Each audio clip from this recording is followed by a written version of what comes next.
ക്രിയേഷൻസിലേക്ക് എല്ലാവർക്കും സ്വാഗതം. സ്ലിറ്റ് ഇല്ലാത്ത ടോപ്പിന്റെ സ്റ്റിച്ചിങ് വീഡിയോ ആണ്. അപ്പോൾ നമുക്ക് ആദ്യമേ നെക്ക് അടിക്കേണ്ട തുണി ഇതുപോലെ ഒന്ന് 3 വശം ഒന്ന് മടക്കി അടിക്കാം.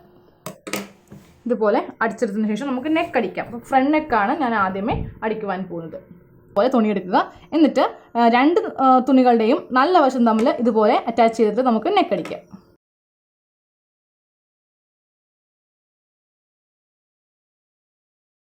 ഈ തുണി കട്ട് ചെയ്ത് മാറ്റാം. ഓരോ ഇഞ്ച് ഇടവിട്ട് ഇതുപോലെ ചെറിയ കട്ട് ചെയ്ത് കൊടുക്കാം. പതിച്ചടിക്കാം. ഇനി നമുക്ക് നല്ല വശത്ത് നെക്ക് അടിക്കാം. അപ്പോൾ ഫ്രണ്ട് നെക്ക് അടിച്ചു കഴിഞ്ഞു. ഇനി നമുക്ക് ബാക്ക് നെക്ക് അടിക്കാം. ഫ്രണ്ട് നെക്ക് അടിച്ചാൽ അതേപോലെ തന്നെയാണ് ബാക്ക് നെക്കും അടിക്കേണ്ടത്. അപ്പോൾ ബാക്ക് നെക്ക് ഞാനിപ്പോൾ പതിച്ചടിച്ചു കഴിഞ്ഞു. ഇനി നമ്മൾ നല്ല വശത്ത് അടിക്കണേക്ക് മുൻപായിട്ട് ഷോൾഡർ അറ്റാച്ച് ചെയ്തിട്ട് വേണം നല്ല വശത്ത് നെക്ക് അടിക്കാൻ. അപ്പോൾ ഞാനിപ്പോൾ ഷോൾഡർ അറ്റാച്ച് ചെയ്യാണ്. രണ്ടിൻ്റെയും നല്ല വശങ്ങൾ തമ്മിൽ ഇതുപോലെ കൂട്ടി വെക്കുക. എന്നിട്ട് ഈ തുണി ഇതുപോലെ മുൻപോട്ട് വെക്കുക. 1/2 ഇഞ്ചിൽ ഷോൾഡർ കൂട്ടാം.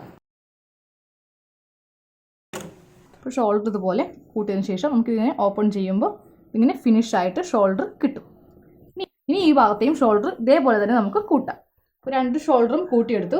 അതിന് ശേഷം നമ്മൾ ഈ ഷോൾഡറിൻ്റെ ഈ ഭാഗത്തു കൂടിയാണ് സ്റ്റിച്ചിങ് ചെയ്യുവാൻ പോകുന്നത്.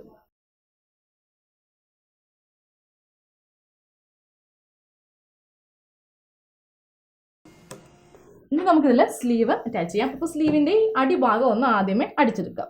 ആദ്യം 1/2 ഇഞ്ച് മടക്കുക. വീണ്ടും 1/2 ഇഞ്ചും കൂടി മടക്കി നമുക്ക് അടിഭാഗം അടിക്കാം. 2 സ്ലീവിൻ്റെയും അടിഭാഗം അടിച്ചെടുത്തു.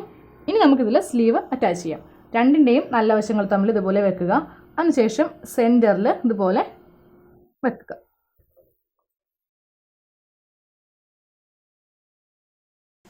കറക്റ്റ് ലെവലാണ്.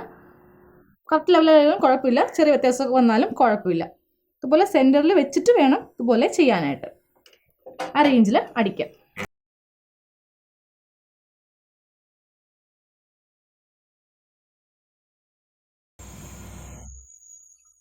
അപ്പോൾ ഇതേപോലെ തന്നെ നമുക്ക് ഈ ഭാഗത്തും കൈവെക്കാം. ഇനി നമുക്ക് സൈഡ് കൂട്ടാം. ഇപ്പോൾ 2 സ്ലീവും വെച്ചതിന് ശേഷം 2 ഇഞ്ച് ഗ്യാപ്പാണ് നമ്മൾ സീം ലോൺസ് ആണ് ഇട്ടത്. ആ ഒരു ഗ്യാപ്പിൽ സൈഡ് കൂട്ടാം. താഴത്തേക്ക് വരുമ്പോൾ വീതി കുറച്ച് അടിക്കാം. ഇതേപോലെ തന്നെ നമുക്ക് ഈ സൈഡും കൂട്ടാം. ഇനി നമുക്ക് ഇതിൻ്റെ അടിവശം ഒന്ന് മടക്കി അടിക്കാം. അപ്പോൾ അടിവശം ഇതുപോലെ നമ്മൾ അടിച്ചു കഴിഞ്ഞു. അപ്പോൾ ഇന്നത്തെ ചുരിദാറിൻ്റെ ഫുൾ സ്റ്റിച്ചിങ് കഴിഞ്ഞു. Thank you.